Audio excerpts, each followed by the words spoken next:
mesti kudu eling sajroning urip tansah kudu eling aja aji mumpung elinga tembe mburine natyani sena mesti bakal tuwa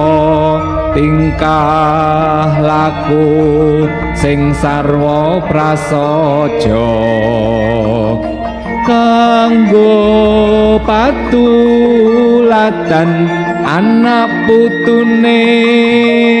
kang nerosake bebasan wohe ngaren kudu eling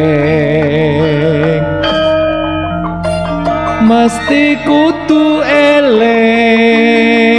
sajroning urip tansah kudu eling aja aji mumpung elinga tembe mburine natyani sehana mesti bakal tuwa tingkah laku